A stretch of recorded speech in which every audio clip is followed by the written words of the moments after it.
দৈনিক প্রথম আলোর প্রধান শিরোনাম, জাতীয় সংসদ নির্বাচনের তফসিল ঘোষণা আজ। এই খবরে বলা হচ্ছে, সন্ধ্যা ৬টায় জাতির উদ্দেশ্যে দেওয়া ভাষণে নির্বাচনের তফসিল ঘোষণা করবেন প্রধান নির্বাচন কমিশনার এবং আজ একই সঙ্গে গণভোটেরও তফসিল ঘোষণা করা হবে। এর পাশাপাশি আরেকটি খবরে প্রথম আলো জানাচ্ছে, ২ উপদেষ্টার পদত্যাগ, আজ তফসিল ঘোষণা মাত্র কার্যকর। এই খবরে বলা হচ্ছে যে একজন উপদেষ্টা আসিফ মাহমুদ সজীব ভুঁইয়া তিনি নির্বাচন করবেন বলে জানিয়েছেন, তবে কোন দল থেকে করবেন তা কিছু বলেননি। আর অন্যদিকে মাহফুজ আলম তিনি কিছুই জানাননি। নির্বাচন সংক্রান্ত আরও একটি খবর রয়েছে প্রথম আলোর প্রথম পাতাতে, শিরোনাম শরিক ২৯ দলের বৈঠক, বিএনপির ফয়সালার সিদ্ধান্ত।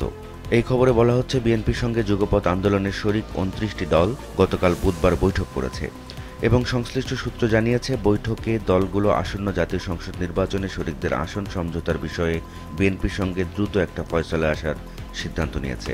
চুরি ধরা পড়ায় মা মেয়েকে হত্যা করেন গৃহকর্মী। এটি মোহাম্মদপুরের আলোচিত হত্যাকাণ্ডের ঘটনায় ধরা পড়া গৃহকর্মীকে জিজ্ঞাসাবাদে পাওয়া তথ্যের বরাত দিয়ে এই প্রতিবেদনটি ছাপানো হয়েছে। প্রথম আলো প্রথম পাতাতে একটি ছবি ছাপিয়েছে, সেটি ন্যাশনাল ইকুইপমেন্ট আইডেন্টিটি রেজিস্টার সংস্কার, একচেটিয়া সিন্ডিকেট প্রথা বিলোপ, মুঠোফোনের উন্মুক্ত আমদানির সুযোগ সৃষ্টির দাবিতে গতকাল সড়ক অবরোধ করে বিক্ষোভ করেছেন ব্যবসায়ীরা। সেই বিক্ষোভের ছবিটি প্রথম আলো তাদের প্রথম পাতাতে ছাপিয়েছে এবং বলা হচ্ছে এই ছবির সাথে যে আশেপাশের সড়কে তীব্র যানজট তৈরি হওয়ার কারণে সাধারণ মানুষ দুর্ভোগে পড়েছিলেন। দৈনিক সমকালের প্রধান শিরোনাম, ২ তরুণ উপদেষ্টার পদত্যাগ, একজন নির্বাচনে যাচ্ছেন। অন্য আরেকটি খবরে সমকাল জানাচ্ছে, জাতীয় সংসদ ও গণভোটের তফসিল আজ।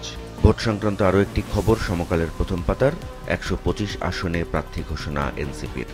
এই খবরে সমকাল জানাচ্ছে যে আগামী জাতীয় সংসদ নির্বাচনের জন্য প্রথম ধাপে ১২৫টি আসনে প্রার্থী ঘোষণা করেছে এনসিপি এবং এই তালিকায় ছাত্র আন্দোলনের পরিচিত মুখ প্রাধান্য পেয়েছে এবং এছাড়া বিএনপি, জুলাই আন্দোলনে আহত এবং নিহতদের পরিবারের সদস্যদেরকেও মনোনয়ন দেওয়া হয়েছে।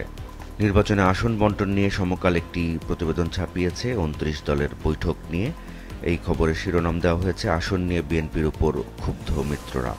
নির্বাচন ছাড়া অন্য যে খবরগুলো সমকালের প্রথম পাতায় প্রাধান্য পেয়েছে তার একটি শিরোনাম, দেশে ১% ধনীর হাতে ২৪% সম্পদ। এটি বিশ্ব বৈষম্য প্রতিবেদনকে বরাত দিয়ে সমকাল এই প্রতিবেদনটি করেছে। অন্য আরেকটি খবরে সমকাল জানাচ্ছে, পুলিশে এবার ভিন্ন পদ্ধতিতে নিয়োগ, ২৭৫ নম্বরের পরীক্ষা। রাজশাহীর তানোরে গর্তে পড়ে গিয়েছে একটি শিশু এবং তাকে জীবিত উদ্ধারের জন্য চেষ্টা চালাচ্ছে ফায়ার সার্ভিস। সে সংক্রান্ত খবরটি সমকালের প্রথম পাতায় রয়েছে, শিরোনাম মায়ের পাশ থেকে হঠাৎ গভীর গর্তে পড়ল শিশু। সমকালের শেষ পাতার একটি খবর, পুষ্টিকর খাবারের নামে শিশুরা পাচ্ছে নষ্ট কলা রুটি। এটি বরিশাল প্রাথমিক বিদ্যালয়ে ফিডিং কর্মসূচিকে নিয়ে প্রতিবেদন। পাশাপাশি আরেকটি খবরে সমকাল জানাচ্ছে, খালেদা জিয়াকে সিসিইউতে রেখে সর্বোচ্চ চিকিৎসা। এটি গতকাল খালেদা জিয়ার ডাক্তার তিনি ব্রিফ করেছেন সাংবাদিকদের, সেই ব্রিফকে কেন্দ্র করে এই প্রতিবেদন ছাপানো হয়েছে। সমকালের শেষ পাতার আরেকটি খবর, ভারত থেকে আমদানি হলেও দেশি পেঁয়াজের দামে বিক্রি।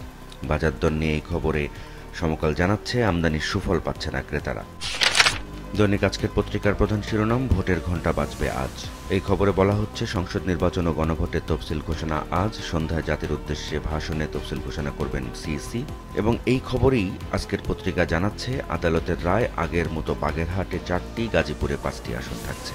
নির্বাচন সংক্রান্ত আরও 3টি খবর রয়েছে আজকের পত্রিকার প্রথম পাতাতে। একটি শিরোনাম, তফসিলের আগে 2 উপদেষ্টার পদত্যাগ। অন্যটি শিরোনাম, নির্বাচনকে স্মরণীয় রাখতে হবে ইউএনএদেরকে ডক্টর ইউনূস।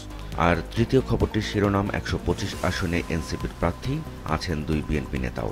আজকের পত্রিকার প্রথম পাতাতে অন্যান্য যে খবরগুলো রয়েছে তার মধ্যে আছে 30 ফুট গভীর গর্তে 2 বছরের শিশু, এটি রাজশাহীর তানোরের ঘটনা। আরেকটি খবর আজকের পত্রিকা জানাচ্ছে, খালেদা জিয়া চিকিৎসায় সাড়া দিচ্ছেন। দৈনিক কালের কণ্ঠের প্রধান শিরোনাম, তফসিল আজ সন্ধ্যায়। এই খবরে কালের কণ্ঠ জানাচ্ছে, জাতীয় নির্বাচন ও গণভোটের তফসিল সন্ধ্যায় ঘোষণা করবেন সিইসি। এরই মধ্যে রেকর্ড করা হয়েছে তার ভাষণ এবং ইসির প্রস্তুতিতে রাষ্ট্রপতি সন্তোষ জানিয়েছেন, সীমানা সংক্রান্ত গেজেট পরিবর্তন হবে এবং তফসিল ঘোষণার পর অনুমতি ছাড়া সভা সমাবেশ করা যাবে না।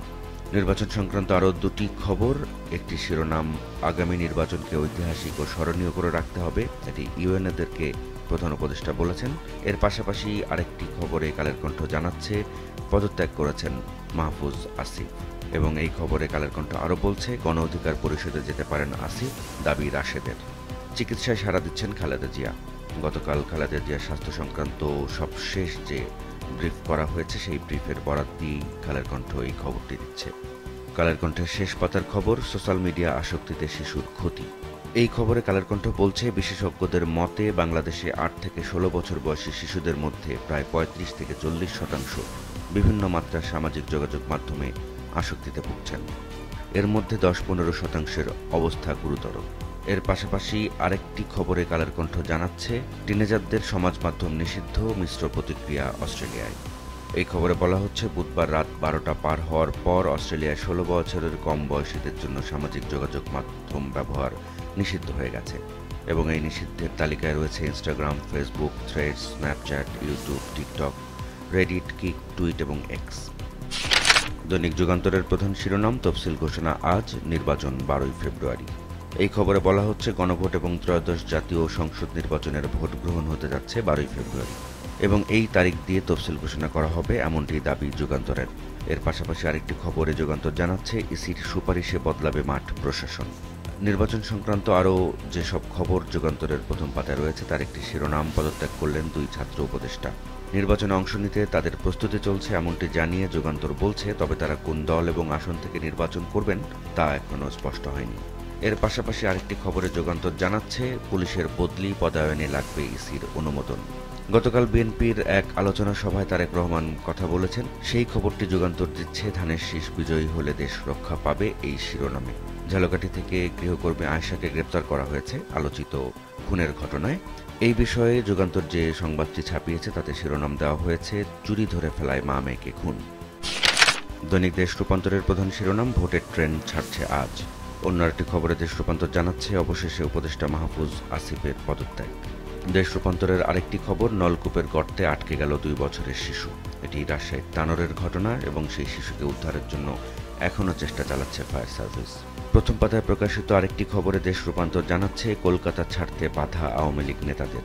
এই খবরে বলা হচ্ছে, ভারতে আশ্রয় নেওয়া আওয়ামী লীগ নেতাকর্মীদের উপর পুলিশের কড়া নজরদারি চলছে এবং পারতপক্ষে কেউ বাসা থেকে বের হচ্ছেন না এবং সম্প্রতি ভারত ছাড়ার চেষ্টা করার সময় বেশ কয়েকজন নেতাকে বিমানবন্দরে আটকে দেওয়া হয়েছে।